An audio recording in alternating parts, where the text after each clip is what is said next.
Good morning, everyone. We begin with our sixth in-house technical session titled Why the Americas Matter, very hot topic of the day. Professor Arvind Kumar would be chairing the session. Professor Kumar is teaching in the United States Studies at the Center for Canadian, US, and Latin American Studies, SIS. Before joining JNU, Professor Kumar was associated with IDSA and NIAS. He's also the founder of Geopolitics and International Relations Department at Manipal. Thank you. Welcome, sir. Thank you very much. Good morning, my colleagues and dear students. This is perhaps very important for us to, in fact, sit in the morning and discuss something which is very, very not only geopolitically important, but also it encompasses the larger aspects of the contemporary debate on international relations. So let me at the outset compliment the organizer for inviting me and thinking of such a nice topic, because this is a very right time from India's point of view. Why the Americas matter. I think this is something, I think if you go to the genesis of the origin of International Relations Department, I think you will find a lot of these semblance with the contributions made by the US in particular. Usually what we know about the genesis of IR department or IR as a discipline happened only after the advent of nuclear weapons. And in that context, it really has gained salience, largely in the context of the larger contributions made by the United States in particular, and try to understand about the challenges and obviously how best we can see or view the world from India's point of view. So we have a very good panel today morning, and all of you know about the panel, but let me in fact introduce very briefly about the panel. Each of the speakers will speak for around 10 minutes, 10 to 12 minutes, because we have 4 speakers in this panel, and obviously we have only 1 hour with us. We would like to have at least 10 minutes for Q&A. The first speaker is Dr. Vineet Prakash. He is my colleague at the Center for Canadian, US, and Latin American Studies. He teaches US Studies, and his area of interest lies in the broad contours of India-US relations. He also has been working on nuclear energy, global environmental issues, and international trade. So, Vineet, you will be speaking for around 10 minutes.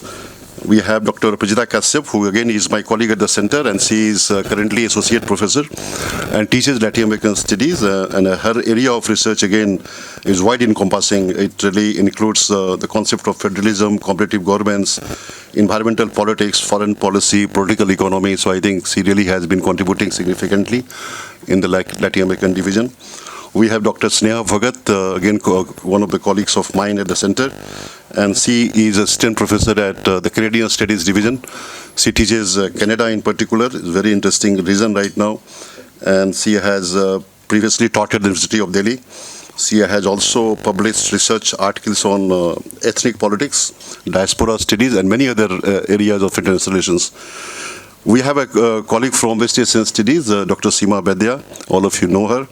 She is a faculty at the Center for West Asian Studies, and she is the author of books Descent in the Land of Arab and Post-Revolutionary Iran's State, Behavior Towards India, Pakistan, and China. It's a very long title of the book. She speaks German. She is multilingual. She speaks German, French, Spanish, and little bit Italian. So we are very glad to, in fact, have you in this panel and hear from you about why the Americas matter. I think it's very significant for us to know maybe a perspective from West Asia. So this is what our panel is all about, and we'll start this from Dr. Vineet Prakash first, and then we'll go through the name, whatever has been mentioned in the program. Over to you, Dr. Vineet.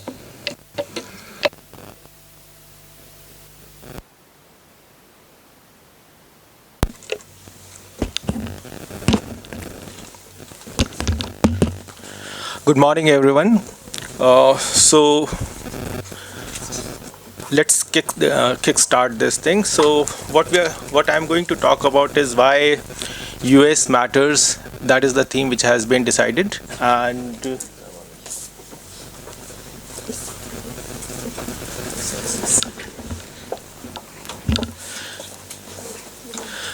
now this is one question which is already there on everyone's mind, because there's been a lot of talk, a lot of buzz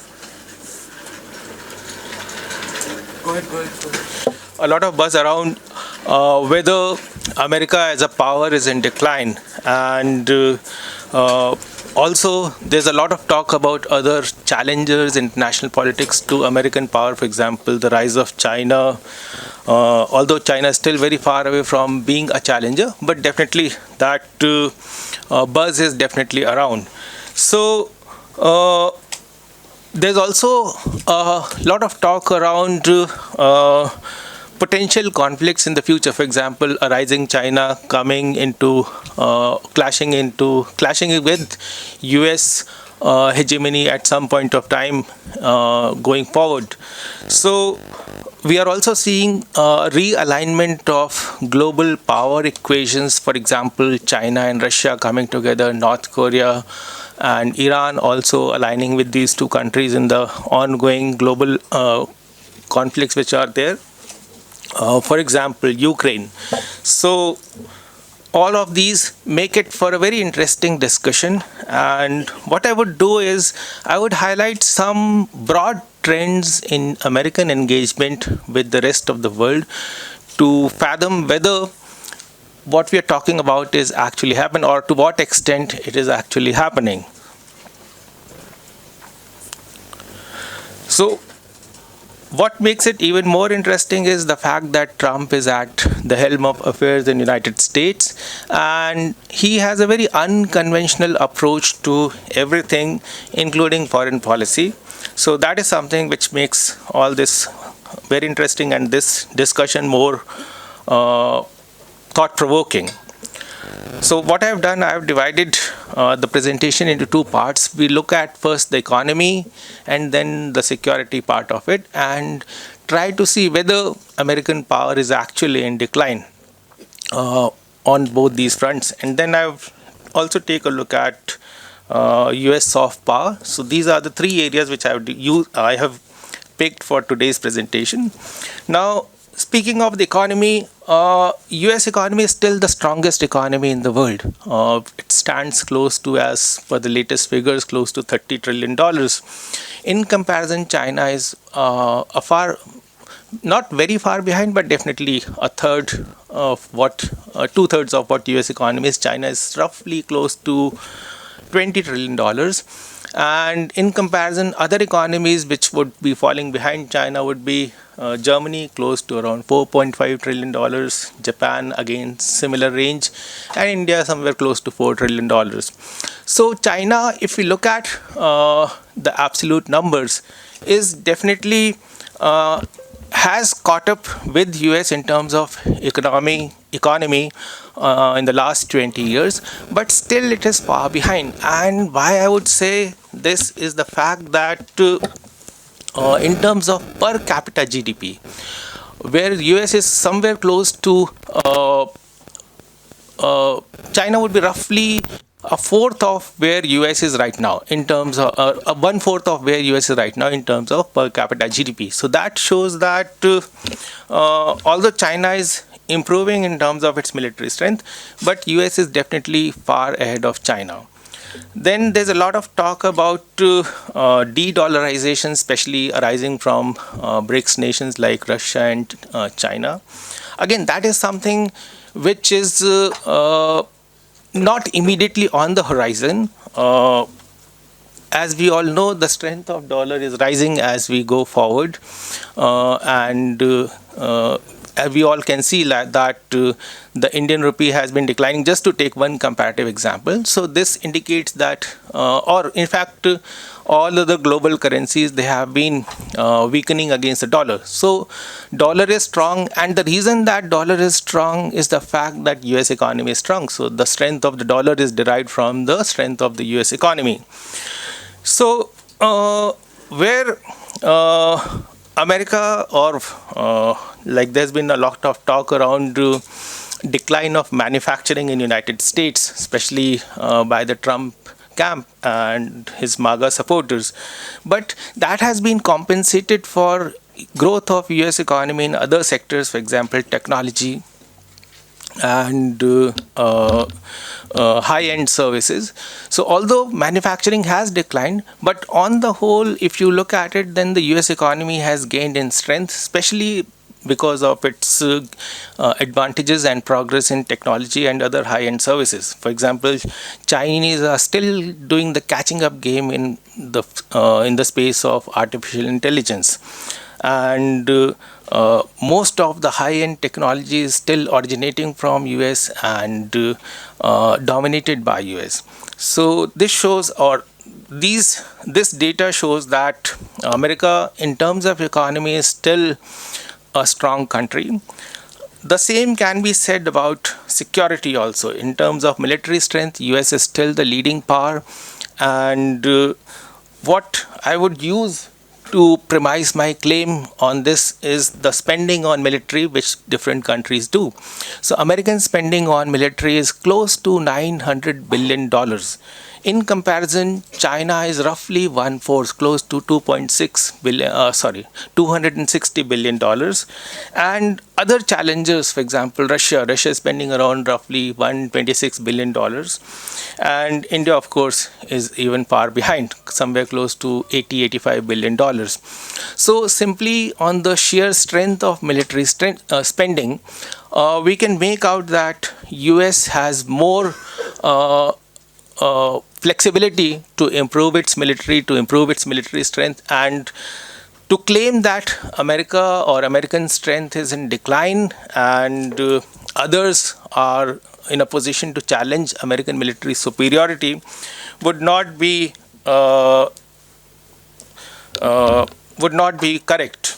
Now, all this is made possible, apart from the fact, all this is made possible because of American economic strength, because you need money to build your military, and the prowess in terms of technology which America has. So these are the two things which make up for, or which provide the basis for American military superiority. Where America lacks in... we have 2 minutes? Okay. So where America lacks is in terms of military strength is the capability or capacity to put boots on the ground. So we have seen that there's a lot of resistance when it comes to America sending its troops abroad. So that is one thing where America would find itself being challenged when it comes to dealing with global security situations. Now, the third thing which I started with would be American soft power. So here also US has a very clear advantage, and its competitors, for example, China and Russia, would be far behind. Now, I frequently ask my students in class, how many of you have seen a Russian movie or a Chinese movie in the past 1 year? And then if you ask, how many of you have seen an American movie? So that clearly is an indication of the popularity of American culture, American food, American way of dressing, and which country people want to go to seek education for too. Definitely not Russia or China. People want to go to US. So the popularity which US enjoys in the rest of the world in terms of its soft power capabilities. So that is something, I'll just take 2 more minutes, right? So that is something which indicates towards the strength of America in world politics as such, besides its economic power and its military power. Now, one area where I see America lacking in its global leadership would be dealing with global challenges. For example, American reluctance, especially under Donald Trump, to deal with issues like climate change. Now, finally, I'd come to how it is going to be like under Donald Trump. Now, Trump and his agenda of making America great, so his methods and what he's going to achieve out of those methods, so there I see a certain contradiction. So I'll mention just briefly. For example, his position on immigration, his position on tariffs, his his stand on withdrawing US from WHO, his cutting down on US aid, all these are going to cumulatively erode American power. So what Trump has set out him to do is make America great. Again, that is his claim or that is his agenda. But my contention, or the thought which I would like to leave you people with, would be that actually the action or the cumulative effect of all these actions would be eroding American position, American strength, and in world politics. So that is where I would like to leave you to. Thank you. Thank you very much, Dr. Vineet. You brought out a lot of salient points. Despite all the challenges, US still contributes significantly in the overall volume of the GDP of the global economy, and also its prowess in innovation, research and development, the science and technology supremacy. But at the same time, one really is experiencing a different US in the current context, for the simple reason that the level of US engagement with the world has really been changing.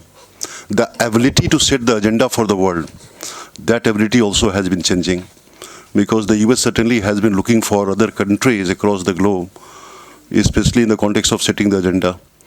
Global governance system, that is obviously questionable. Their dominance across global spectrum, that is again being debated.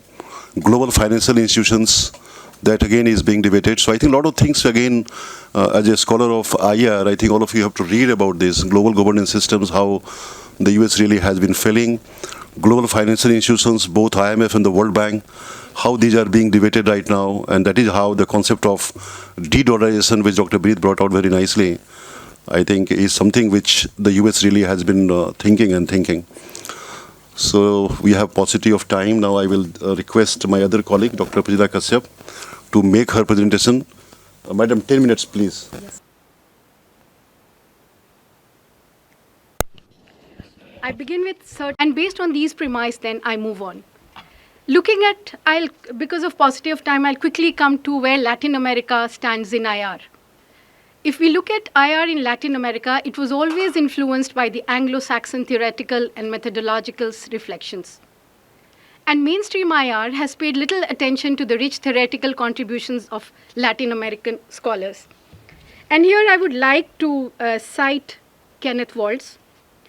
And just one line I'll quote. It would be as ridiculous to construct a theory of international politics based on Malaysia and Costa Rica as it would be to construct an economic theory of oligopolistic competition based on the minor firms in a sector of the economy.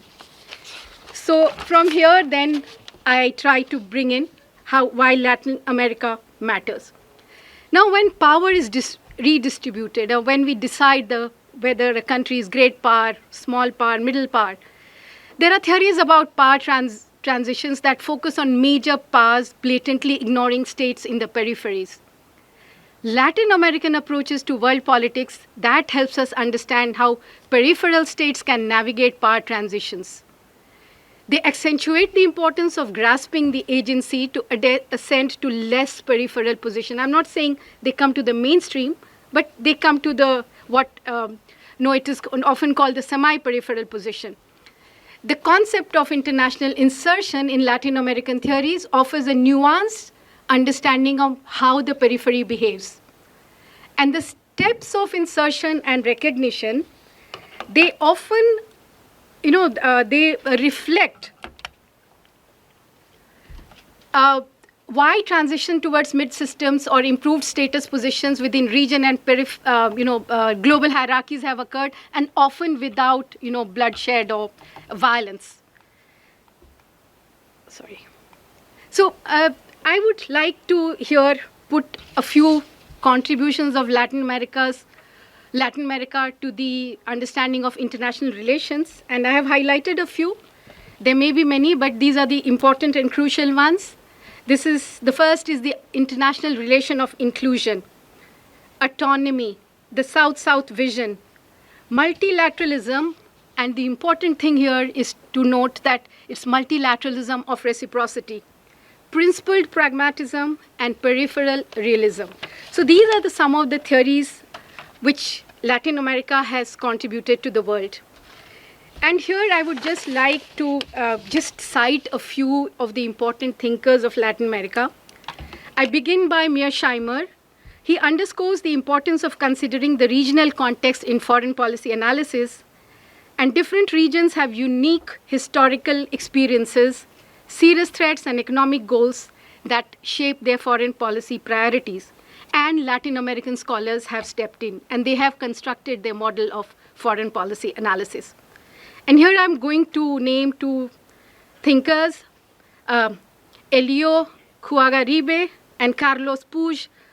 Both of them, they sought to mitigate the dependency challenges faced by their countries, and they played pivotal role in shaping the autonomous tradition within Latin American international relations.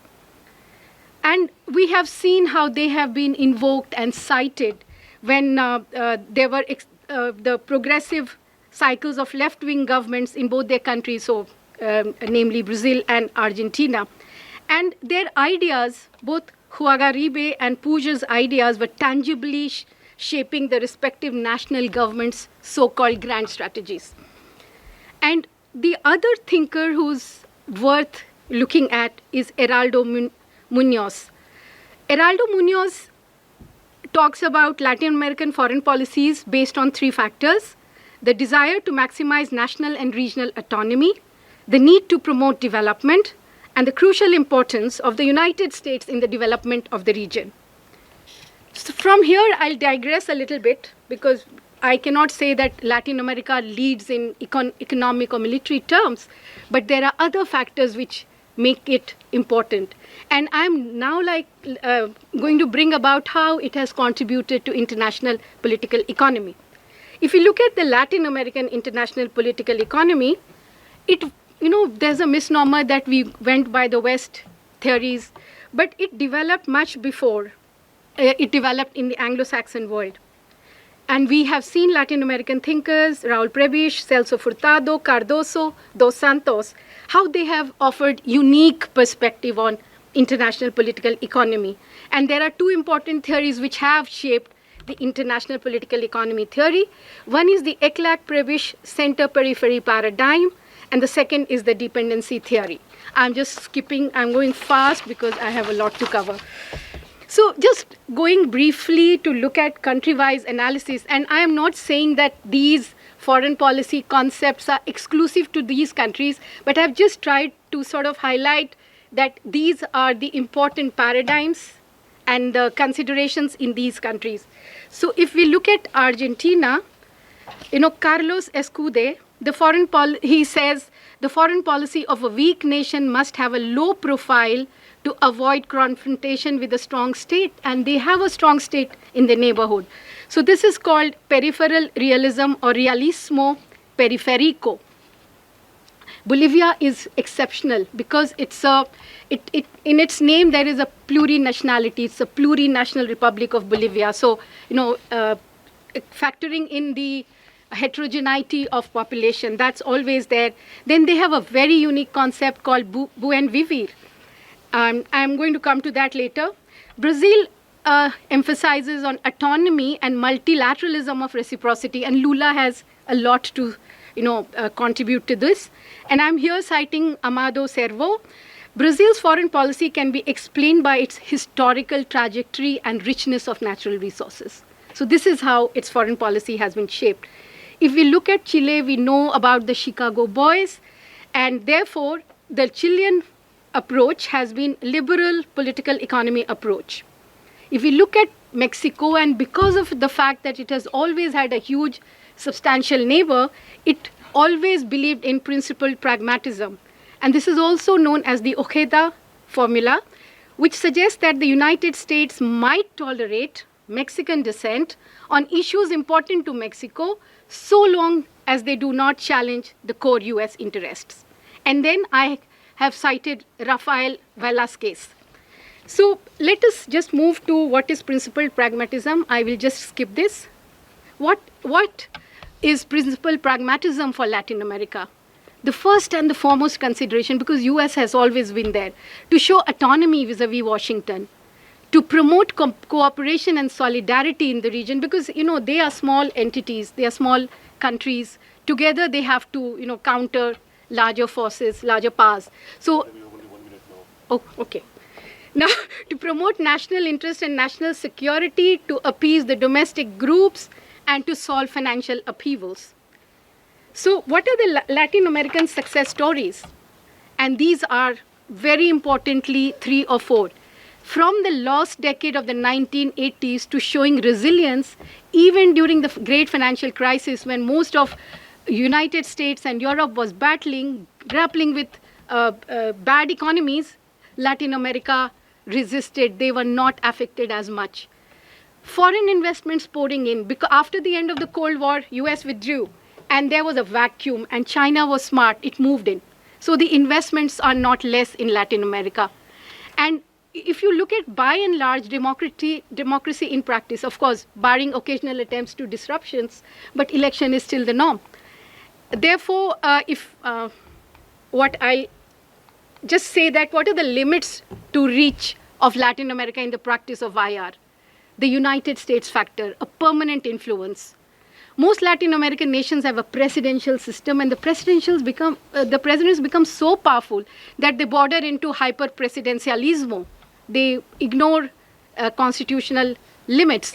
Social polarization, corruption, and violence, these are always there. Economically, most of them are developing countries. None of them are developed. So that is another factor. And then they have bureaucratic limitations and capacity constraints in foreign policy, except, of course, Brazil. Therefore, I would end by saying Latin America does matter. It is a significant player in the global economy. It has vast reserves of critical minerals. The lithium triangle is there. Biofuels, gasohol, everything. It is the leader. A left that is pink, and it's a progressive left. Environmental best practices, and Sofia is here. Costa Rica has zero emission, net zero emission. It's a leader in environmental practices. Populism, which is a different variant in Latin America, and a region which practices democratic development and respect for human rights. I'll rest my case. Different level. So I think it certainly has a lot of contribution in terms of not only understanding IR, but also evolving certain set of patterns. Now Brazil is in the forefront in terms of talking about de-dollarization. That is something which is obviously challenging the United States hegemony in the economic sphere. So very nicely you have put from all the theoretical perspective and the larger issues which really come before Latin America because of their political system and various other engagement. But I think many of the Latin American states still remain in periphery, as you already have pointed out, because of their size and their influence, and they certainly are not part of the global agenda setting. Now let me move to my other colleague here, Dr. Sneha Bhagat. She is going to speak on why Canada matters. Thank you, sir. Good morning to all. It's my privilege to stand before you today and share my views on why Canada matters. So, very quickly, I'll deal with the 4 key areas, specifically the economic and trade influence, diplomatic and security landscape, environmental sustainability and innovation, and culture and social leadership. And at the end, I'll just quickly tell about the key challenges which Canada is facing in the time of this global uncertainty. So in this rapid era of globalization, economic shifts, and environmental challenges, Canada plays a significant role in shaping global policies, economies, security, and innovation. From its vast natural resources to its commitment to diplomacy, trade, and sustainability, Canada's influence extends far beyond its border. Canada is 10th largest economy in the world with a GDP over $2 trillion. It is a global powerhouse in trade, finance, and innovation. Canada has 3rd largest proven oil reserves in the world. It is the 5th largest oil producer and a top exporter of energy, agricultural products, and minerals. With 4.6 million barrels per day of crude oil produced, Canada is a significant provider of safe, dependable crude oil to the global markets. Only Saudi Arabia and Venezuela have larger oil reserves than Canada. The Toronto Stock Exchange is the main stock exchange in Canada and the third largest in North America, with over more than 1,500 businesses trading every day. In terms of market capitalization, the Toronto Stock Exchange is the 9th largest exchange in the world and the main platform for mining and energy businesses. It plays a key role in international trade, being a part of major agreements. The United States-Mexico-Canada agreement, which became operative on July 1st, 2020, the North American workers, farmers and businesses all benefit from United States-Mexico-Canada agreement, which actually replaced the NAFTA, the North American Free Trade Agreement. The agreement boosts the North American economy and promotes more equitable and reciprocal trade. The comprehensive and progressive agreement for Trans-Pacific Partnership, a free trade agreement between Canada and 10 other Indo-Pacific nations, had almost contributed. The Canadian companies have outnumbered their international rivals. The EU-Canada Comprehensive Economic Trade Agreement is a progressive trade agreement between EU and Canada, some of the most robust provisions ever found in EU trade deal, which are found in the agreement, including those pertaining to sustainable development, environmental protection, labor rights promotions, and it actually incorporates Canada's and EU's pledge to implement international laws pertaining to environmental preservation, workers' rights, and climate change. These agreements not only strengthen global supply chains, but also position Canada as a crucial link between North America, Europe, and Asia. Canada is widely, recognized for its diplomatic strength and peacekeeping efforts. It has earned global respect as a country that promotes peace, security, and international cooperation. On global security issues, Canada works closely with United States, United Kingdom, Australia, and New Zealand by exchanging intelligence and coordinating defense plans. Canada is a founding member of NATO and actively takes part in defense programs and military activities. Canada is one of the 5 main members of the Five Eyes intelligence network, which enables the other participating nations to share a wealth of intelligence data. The common goal focuses on terrorism, cyber threats, and regional instability. Canada's extensive Arctic coastline and territorial claims makes it a vital player in preserving Arctic sovereignty, especially when it comes to controlling the Northwest Passage, which is becoming more and more vital for the international trade routes as climate change creates a new shipping lanes. As a result, Canada's role in resolving geopolitical tension in Arctic is vital.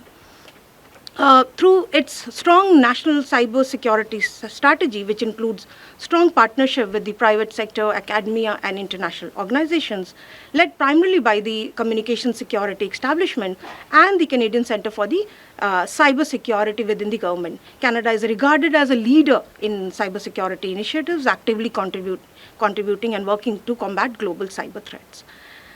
Then Canada has participated in many UN peacekeeping missions as a key player.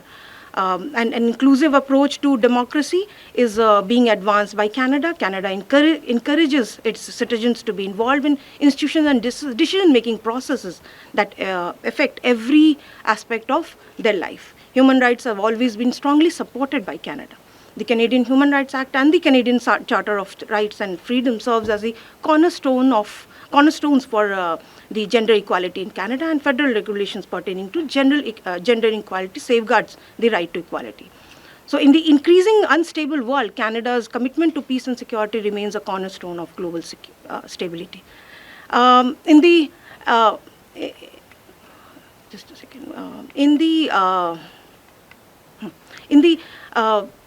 21st century, environmental sustainability is a key global concern, and Canada is leading the way in climate action and green technology.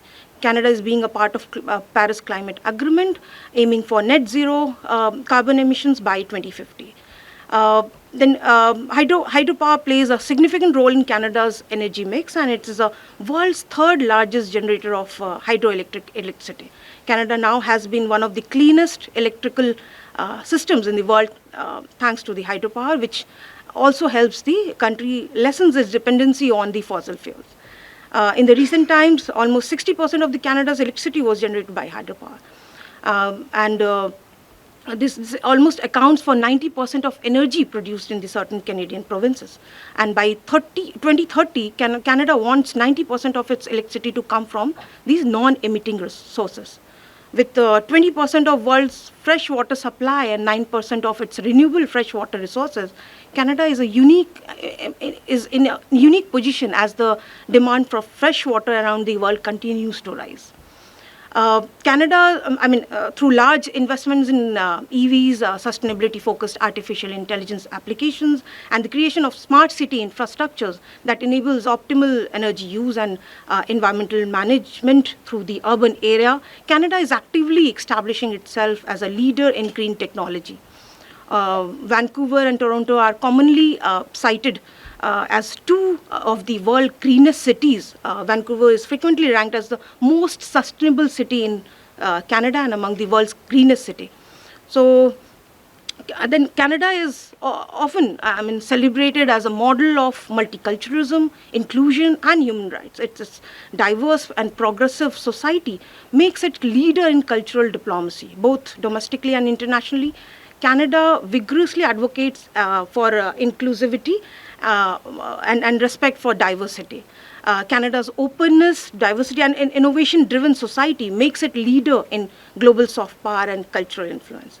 Now, some of the key challenges for Canada in the time of this global uncertainty, which, as we are aware that most likely the new conservative government, as well as these Canadian businesses, might need to navigate a much more fluctuating global environment. Canada had already had a taste of what expect amid allegations of foreign interference by China and India, and more recently the new tariffs threats from U.S. President Donald Trump. I would say for many years, Canada profited from an international system that supported its ideals and interests. Canadians benefited from more trade freedom and with their southern neighbor and power in the multilateral organization that determines the world agenda, such as the United Nations, G7, and NATO under the protection of United States. President Trump returned to office with politically consolidated America's first policy. Administration, would actually accelerate its long-standing role as a global policeman, champion of free trade, and defender of these global democratic values. Somewhere no other country or combination of countries, seems somewhere willing to get into. So for Canada as a nation whose diplomatic, commercial, and security policies were established on the basis of US alliance, the United States, which is like far less trustworthy, may put a lot of pressure on Canada to boost defense spending quickly, and other traditional G7 allies for also at an all-time low. In short, Canada's options for navigating a global that is, navigating the globe that is far more hostile and uncertain are limited. Yeah, so just 2 lines. So overall, if we try to summarize the benefits of the democratic political system, the robust economy, which is fueled by the global trade, multicultural society enhanced by immigration, and a solid reputation for having a forward-thinking and value-based foreign policy, everything has contributed to Canada's consistent ranking as one of the best places in the world to live in. And Canada will significantly play a role in shaping the future global diplomacy, economy, security, and sustainability. That is why it situates among the top. Situates among the tops of other countries. Thank you. Thank you, Dr. Sneha. Very comprehensive presentation on Canada, why Canada matters in IR. Let me tell you that over last few decades, Canada certainly has been losing some part of its relevance, especially in agenda setting. It is no more a part of agenda setting in IR. And you see what is happening now. The way the things might unfold in the next 4 years, that it might happen like that. But Canada remains a very important country for the United States. It speaks the same language and obviously supports the US in terms of their agenda setting for international system. It really has not been proving detrimental for the US, but certainly it has certain, I think, larger challenge from within, which is proving to be detrimental for the United States, and mostly in the economic dimension. So that is why the debate on tariff and various other aspects are coming up in a larger way. The resources of Canada again is very significant, and that is how the things are. And most of the resources which they have, obviously the US would like to have a direct control over those resources. They have a huge uranium mines, and mining of uranium which Canada does, that is something which the US really keeps an eye on, and obviously uses most of the resources for their benefit. So it's a huge debate right now going to start how Canada-US tension, which is obviously going to be inherent in the larger political system of the US right now, how that could really be understood by the rest of the world. But she really has brought out a lot of significant points with regard to their contribution in the global politics. Now I request Dr. Sima Baidya. She is from West Asian Studies, and she is going to talk on why. Thank you, Chair. Good morning, everybody. At the outset, I would like to thank Dean SIS, Professor Mattu, for reviving Hriday Nath Kunzru Memorial Lecture. This is a flagship program in SIS. We should continue with this. Seeing this year's, theme of overwhelmingly statist approach in Hriday Nath Kunzru Memorial Lectures, that all the states, the regions matter. So I thought initially that I will focus on non-state approach, and I gave my, topic and the theme as why do people matter in the West Asia conundrum. Now, why I'm speaking where all the people are from American Center. I think I have also become the prisoner of the statist approach, and and I focus on America, specifically North America, not Americas, because West Asia and South America, Latin America's relations would be different. So it's not a complete departure from people's point of view, but what I thought that now I will focus on, instead of peoples, I will be focusing on a people, Palestinian people. And my deadline starts from 7th October 2023, when this Gaza war, this phase of Gaza war has started. We all are reading, watching, and in a way, digitally witnessing Gaza war. But I want to quote a journalist, a young journalist, Muhammad Mahavish. What he said about Gaza war: war was never just an event in Gaza. It was the air we breathed, the water we drank, the ground beneath our feet. It was everywhere, and there was no escape.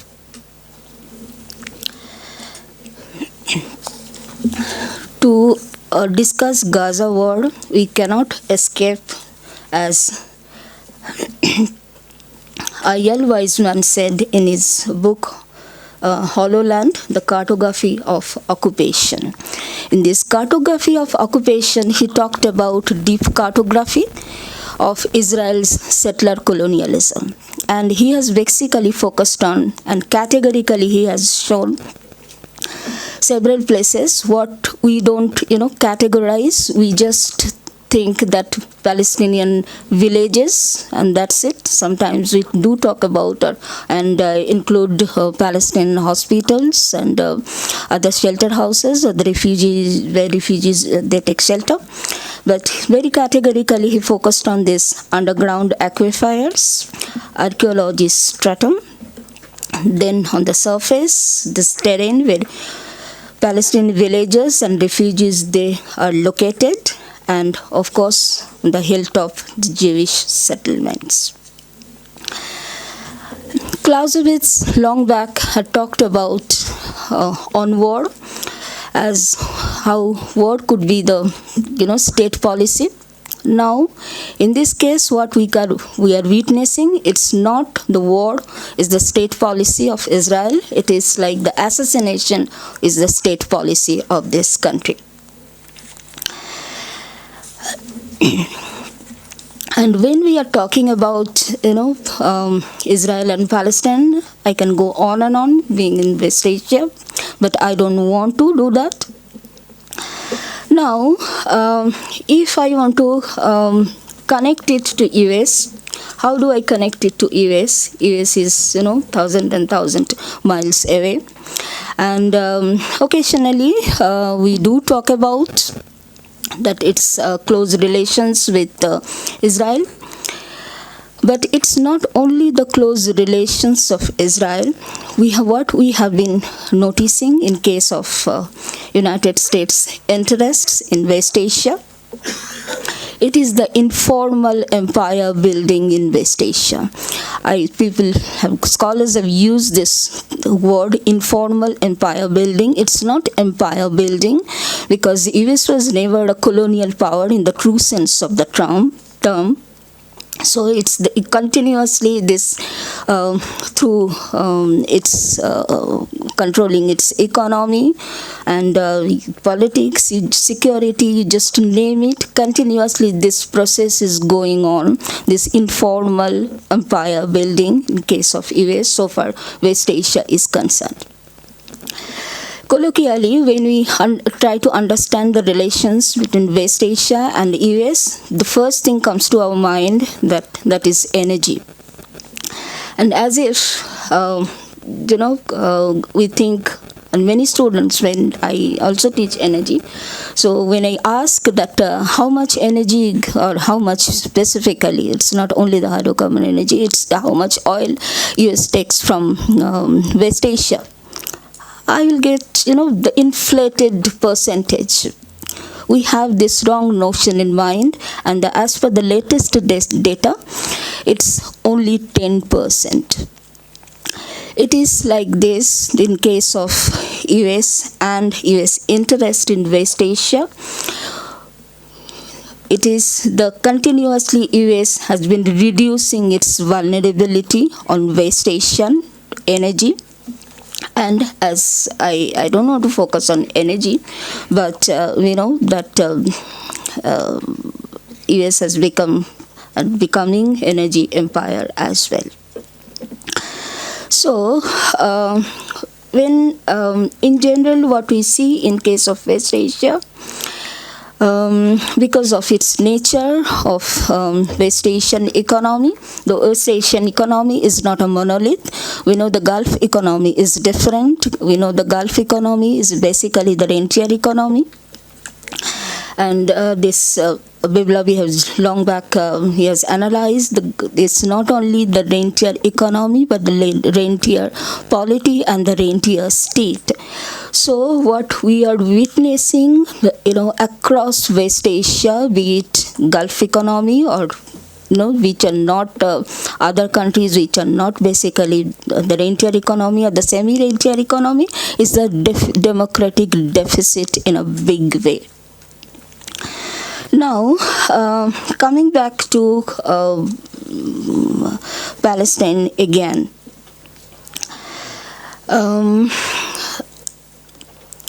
There were, yeah, I'll just finish it, okay. When this war started, there were many efforts to for the ceasefire. At present, this ceasefire, is going on. There are 3 phases. We have to see that whether actually we can reach the 3rd phase or not. From October 2023 to October 2024, we see that US spent $17.9 billion.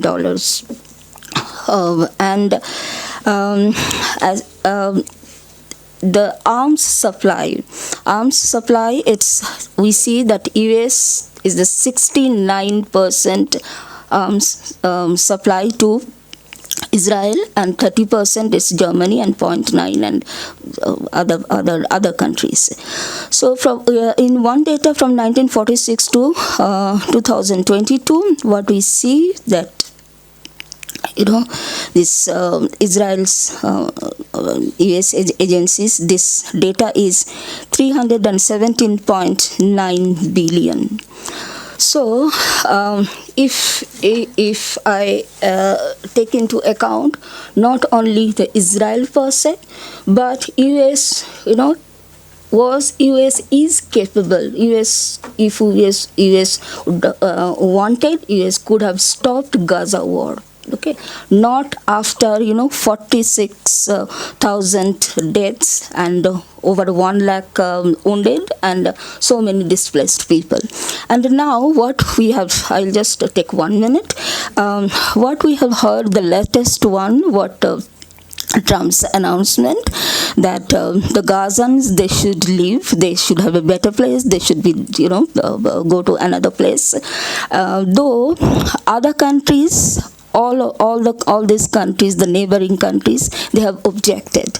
But I think Netanyahu have never thought of this kind of solution, but he was the taker and he is following. And as a student of West Asia, I think that it's not some kind of utopia that what other countries are protesting, that it is not going to happen, that it is so absurd. But I think we other countries and the whole world is so weak that we are really not in a position to stop that if Trump thinks about it.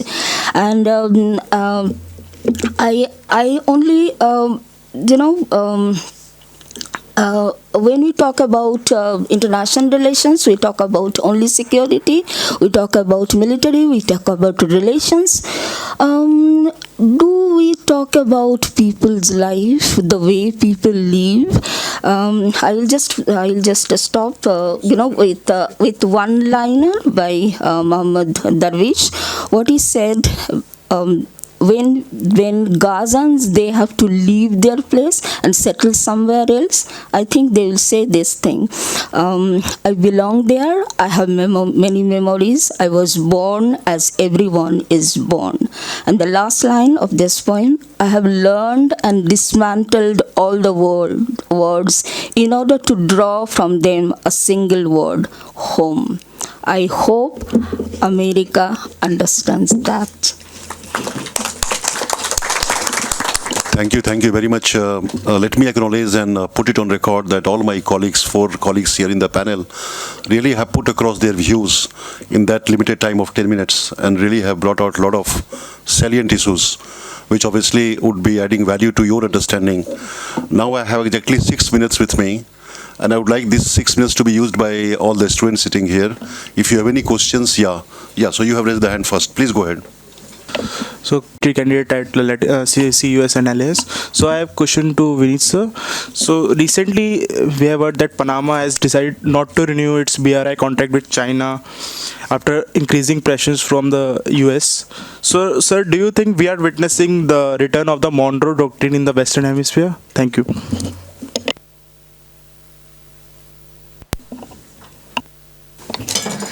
Hello everyone. So this is Akash. I'm MA IRS student, second year. So my question is with Sir Vineet sir. The question is, sir, how China's footprint in Latin American countries through its BRI projects, it's challenging the US hegemony, especially if you talk about Peru's Chanquia port, its mega project of $3.6 billion, and it's the Chinese manufacturer company BYD, which become the largest exporter of e-vehicles in Latin American countries. Yes, sir. PhD second year, Center for West Asian Studies. My first question is how the shale gas revolution can reshape the US foreign policy. And second question is, we observe that Canada is always an influential country, but Canada has the lack of aspiration to be a global power. Why? And my third question is, when we discuss about the Gaza or any crisis, we always discuss about the US-Israel nexus. But I don't see any media discuss substantially the China-Iran nexus. Why there is the issue?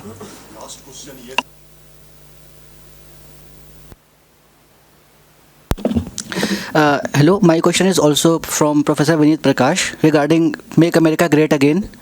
So, does Make America Great Again means that US is finally ready to embrace its colonial and settler colonial past? Because Trump's declaration to make Palestine into Riviera and Middle East sounds very familiar to the Balfour Declaration of 1917 in its method of dealing with people of Palestine and land of Palestine. And thus, Make America Great Again means that America is again going to commit genocide on a land that is not theirs and enslave people that is on other land. So, thank you.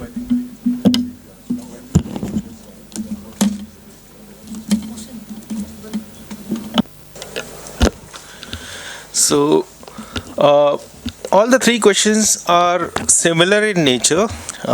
They point to, or all three of you have pointed towards America exercising its hegemony or going back to a colonial past.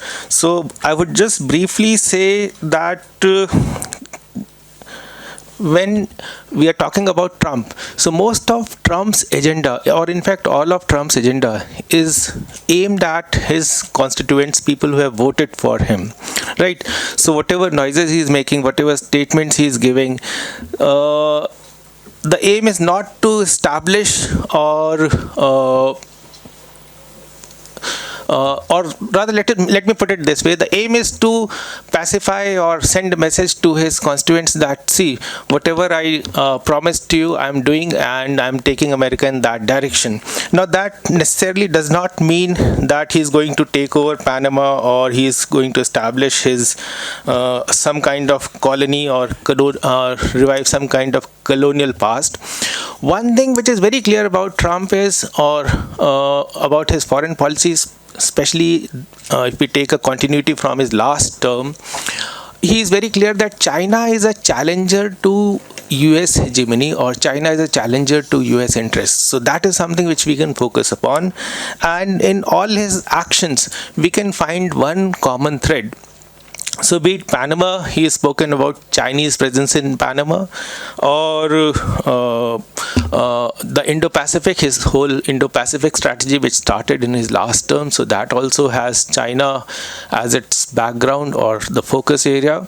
So that is something which I would like you people to think about and keep in mind going forward. Thank you. Yeah, let me add one thing here. It's very important for all the students to know about this. Don't go by this media's reporting. President Trump has never told about that they would like to, in fact, annex Panama. He has been talking about Panama Canal. The difference between Panama and Panama Canal. And why he's talking about Panama Canal? Because over the years, what has happened that China's, in fact, presence in Panama Canal has increased at a very faster pace. And that is the reason, and they are not even paying the parking fee, and many other things are happening. So this is what, in fact, he has said very categorically, that Panama Canal was built for Panama, not for China. So let us differentiate between Panama and Panama Canal. That is what is the debate all about. So that is one thing. The second thing, which again is very significant now, that how the US basically is going to be, whether it is going to again adopt isolationist posturing, or obviously will enhance the engagement with the world.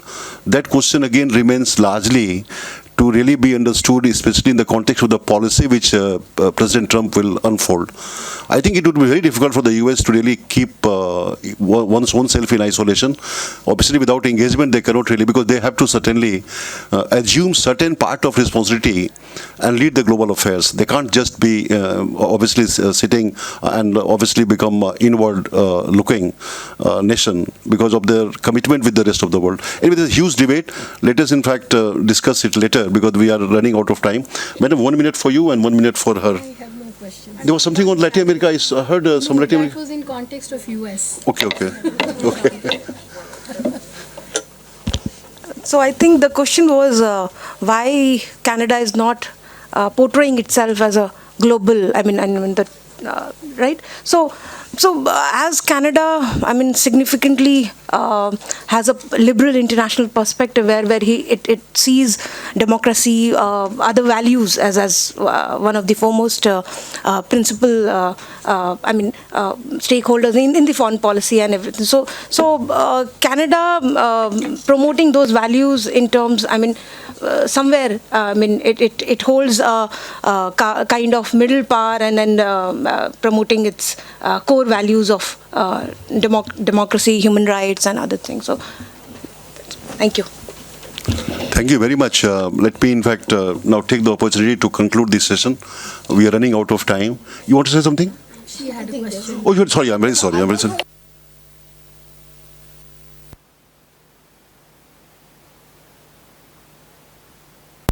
Yes, Trump's Riviera. I think, whatever we love, think, our anguish, I think there is a method in madness and its economy.